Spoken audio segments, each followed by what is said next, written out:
Hello, I'm going to do the Snob-O-Meter Tag. I saw this at another bibliophile reads. He did an excellent version of it with a bit of masterpiece theater at the beginning, all dressed up. Obviously, I am the slob in the t-shirt as usual.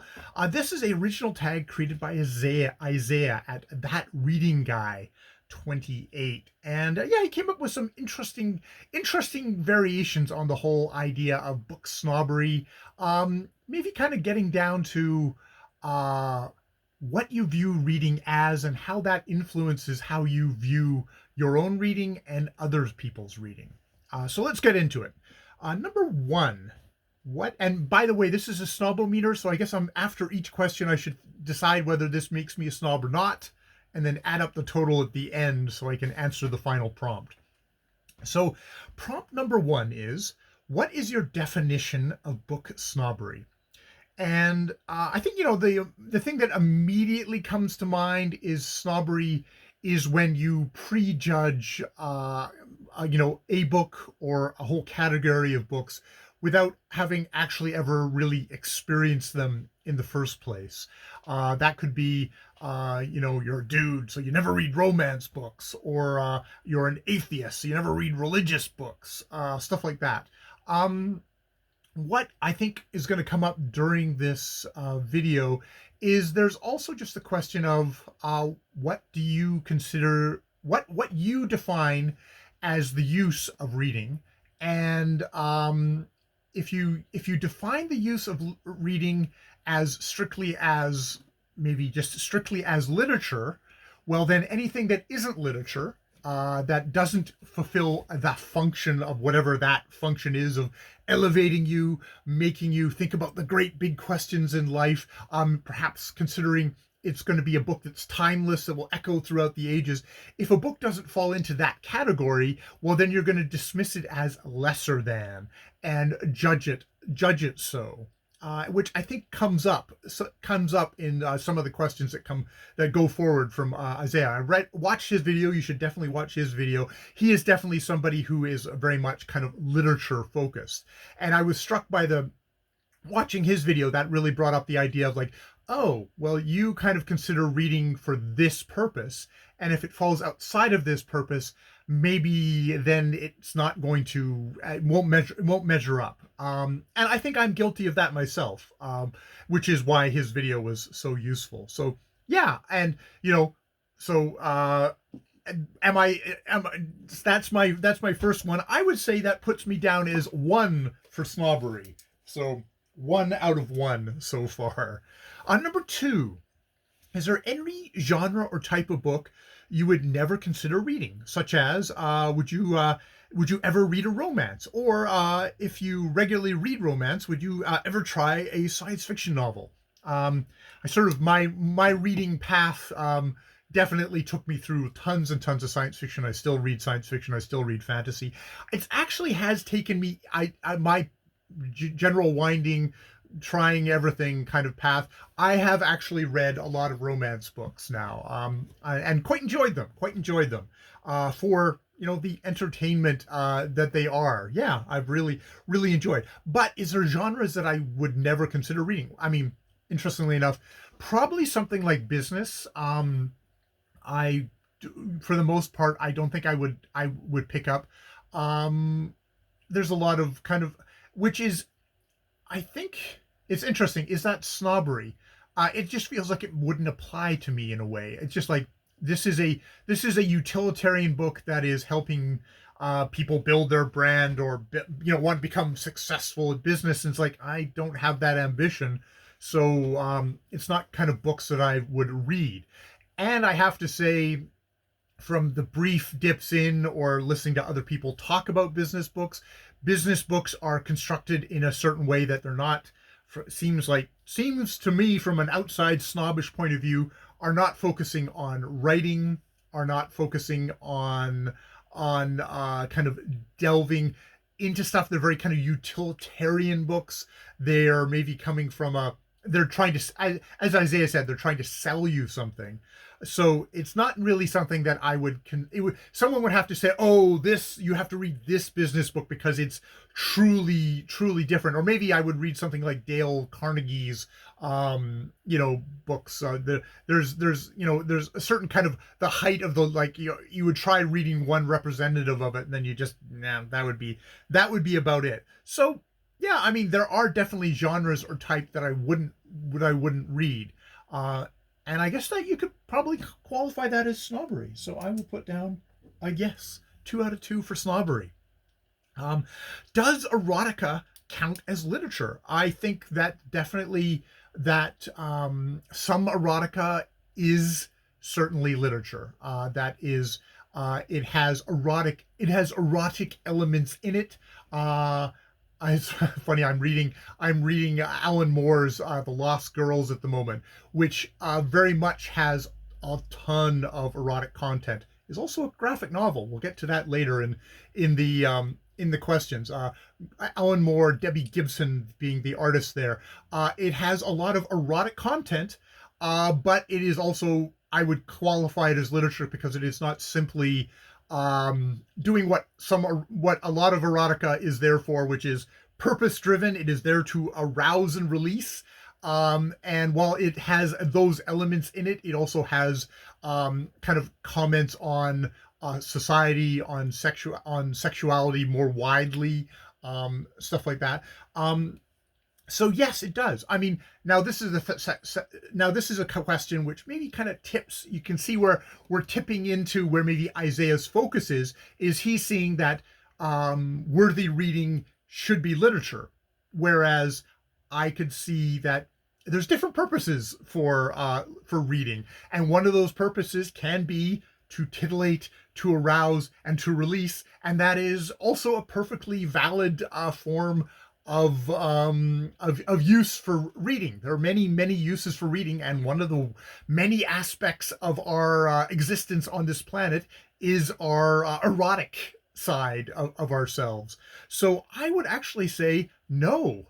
I am not a snob in this one particular area. Number 4. Is it better to read classic books than popular bestsellers? See, now this is one of these things, again, is the purpose of reading simply to elevate and to read the timeless works that are going to last forever and are kind of above time and are just, are your edification, you're going to become a smarter, better person, than a popular bestseller. Now, a popular bestseller actually might, if it lasts long enough, many popular bestsellers have indeed gone on to be timeless classics. But a lot of popular literature is popular at the time. It taps into some kind of a conversation that is going on right now in the world, and is valuable as a part of that kind of a conversation. And sometimes there's stuff that is very much of its time, which, yeah, read it now, be a part of your world now, be a part of that conversation. And that is also equally as valuable.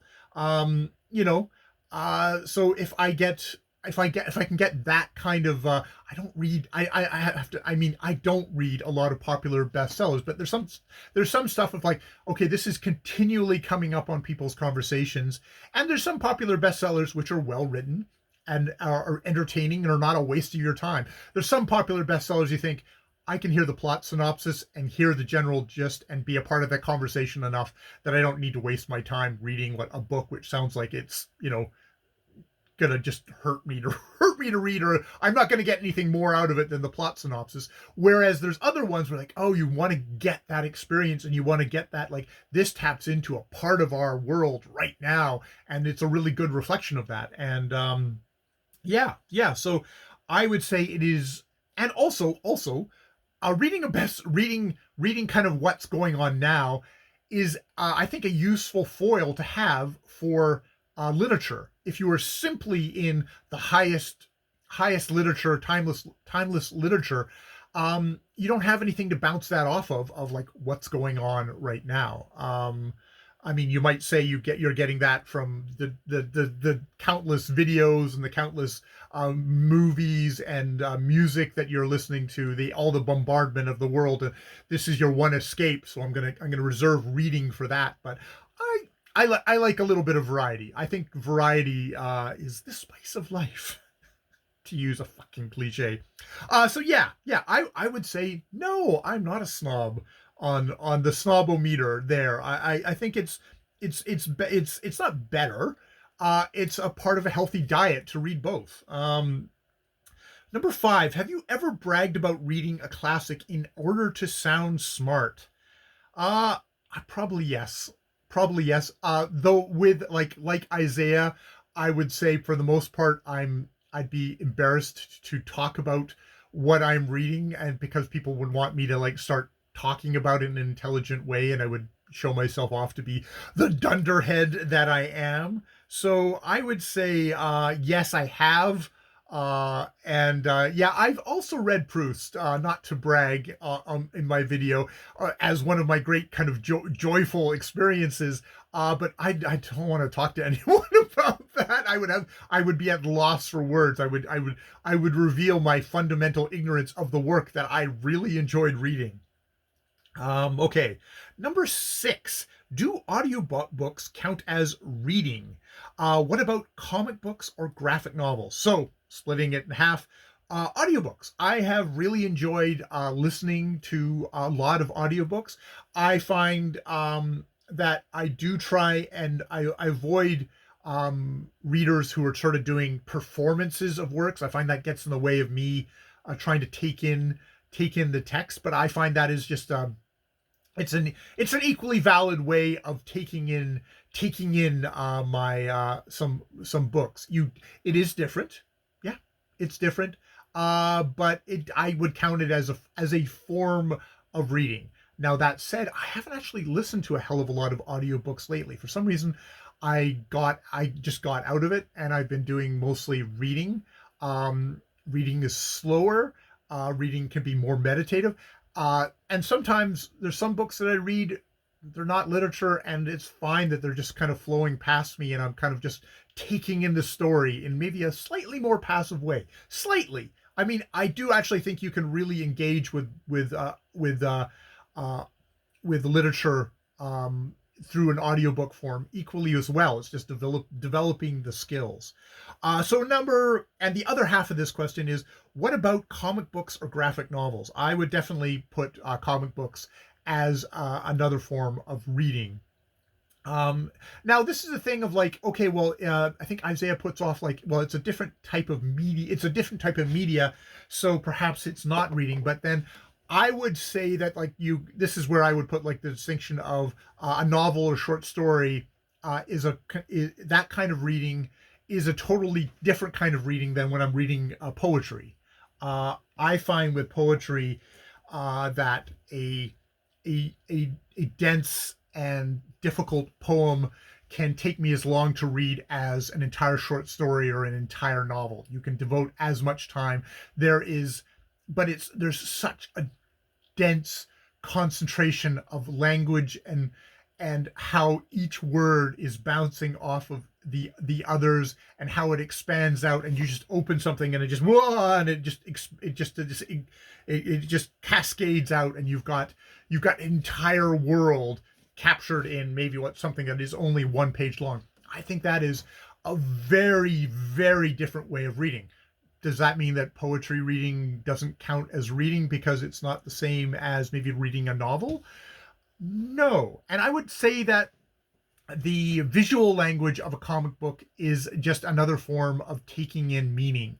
And I'm not really interested in the distinctions in a lot of ways. I find those distinctions rather meaningless to the message, that the effect that is getting conjured.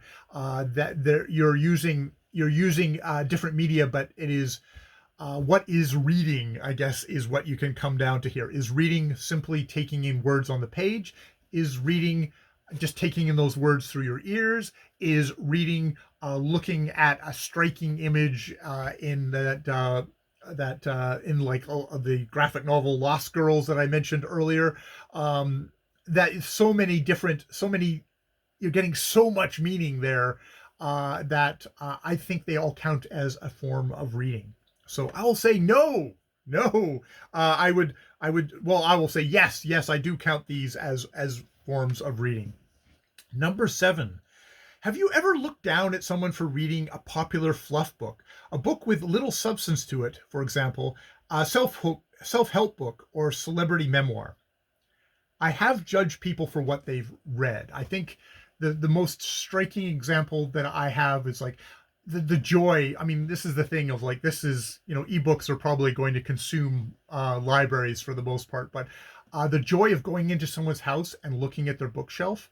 And I went into a fellow's house and got to see his bookshelf, and it was stuffed full of Ron L. Hubbard books, the founder of Scientology, Dianetics, all that kind of stuff.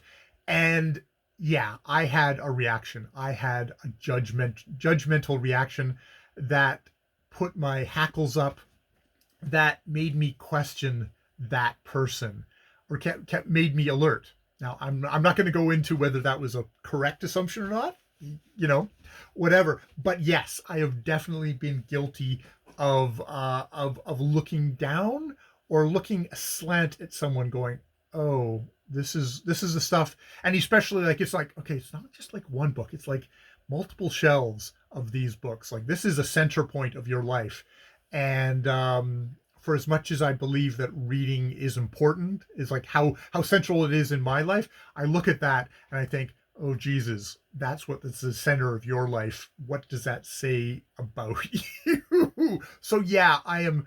That's another one for me. That's another one, another snobbery thing. Now I'm thinking, I was like, oh shit, what can you see of my books? And are you judging? You're probably judging me right now, aren't you? God damn it.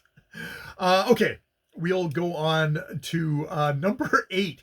Have you ever been the recipient of someone else's snobbery? Yeah, I would say, ooh, definitely, I was for a brief amount of time in a creative writing program at a university, and there were very much all the professors were writers of literature, and they had opinions on genre. They had opinions on genre. They had opinions on erotica. They had a lot of opinions, and definitely you were not invited to bring any of those things. I mean, erotica, I would probably, Jesus Christ, that way. Even this, which is now like 30 years ago, no, maybe you wouldn't bring that. But like, they were not encouraging anyone to bring a genre writing into the halls of this august literature, probably what program. Yes, very much, very much. These were the gatekeepers. I mean, that's a classic gatekeeper kind of position, and they held those gates strong at that point. So yes, well, I don't know how that one, I get a point, that I can't get a point that way, but yes. Number 9, would you ever be friends with a snob? Maybe you already are. See, now I don't. It's not like a ton of people I talk to about reading in my day to day life. I don't know how many readers they are. I mean, I have opinions on books, so maybe I'm the one. Maybe that I say, oh, I don't see any snobs because I'm the snob in the room. Um, I think, oh, if I was friends with someone who simply would be like, no, we can only talk about the highest literature, where there's nothing else. If you're reading a book on romance or of science fiction, I look down upon you. So it's like, well, then I would not. I get along with a lot of people. I probably just wouldn't talk to them about reading anymore. Um, so yeah, I could probably be friends with a snob. So I'll put that mark down for myself as a moral weakness, that I would just avoid the subject. I would just avoid the subject. So I'm gonna mark myself down for that one. That gives me another point there. Number 10, are people who don't read less sophisticated than people who do? Um, So there's a couple of ways I think you can look at that one. Um, a that people take in their information in many different ways, that you can't, just because someone doesn't take their information in through reading doesn't mean that they, aren't like actually maybe more attuned to some bookworm who's always got their nose in a book. Maybe they're busy reading people, reading situations, being out in the world, actually, uh, having kind of a rich interaction with people while I'm locked away in my cubby hole reading instead with that little bit of a distance that, if you're an introvert, you value and need to recharge in your life. I also think about that this is can not to get all can get all all the inherent structural stuff, but kind of the inherent structural stuff of I'm an extremely lucky person. I was raised by middle class parents who read to me as a child. I have a full-time union job. I don't have to have multiple jobs, shitty multiple jobs that aren't unionized. So that gives me free time. For myself, I have fur babies, but I do not have children. So I still have a lot of demands on my life. There's still things that I need to support the people around me, and that cuts into my free time. But I do actually have free time. So there is a lot of people out there who are plenty sophisticated, but it's not about sophistication. It's about freaking survival. And you might say, well, oh, but they spend this time watching TV or playing video games. It's like it may be because they're just at the end of the day. Look, I have a certain amount of energy, and I've used most of that up, and now I am sitting down and I am relaxing. And a lot of people, for me, relaxing means reading. It is like, oh, if I want to feel better on the weekend, I sit down in a chair somewhere and I read. People, A, don't have weekends, but B, that may just not be how they recharge. They might struggle through a book for half an hour and feel really fucked up and have a headache, and it's just not going to be for them. I do not think that people are less sophisticated who read. Do I think that reading has a lot of a certain type of reading does have a value for maybe enriching your life. However, that's not the only reason people read. There's plenty of people out there who are not reading to be better people. They're just reading to be entertained, to enjoy themselves, and any enrichment or deepening is by the wayside, an accident. I think the best type of reading is you're being entertained, you're being engaged, you're being enlivened as you're maybe hopefully maybe understanding things from someone else's point of view. The empathy machine, which actually someone talked about a film being the empathy machine too. There's a lot of art, a lot of different types of art that aren't reading, which are another way of hopefully getting outside of your own head and realizing there's other people out there and having that sympathy and empathy for others, for realizing that there's different life experiences. And maybe this question, my answer to this question is sort of a reflection of that. Probably also shows the real limitations on exactly how far out of my own little narrow perspective I can get. So yes, definitely people who don't read are that's in no way a causal relationship to them being more or less sophisticated than I am, especially me, who is not sophisticated at all. So yeah, I'll put myself down as a 0 for that one as well. Big 0. So number 11, measure yourself. Based on your answers to the previous 10 questions, would you qualify as a book snob? By my very generous reading, out of 10 questions, I've put myself down for 4 out of 10 for 4 out of 10 for a book snobbery. And I would say if you checked in on me on my 20s, I would have been like 9 or 10 out of 10 on a book snob. the more I go along, the more of a hapless twit I come to realize I am. The more life humbles you.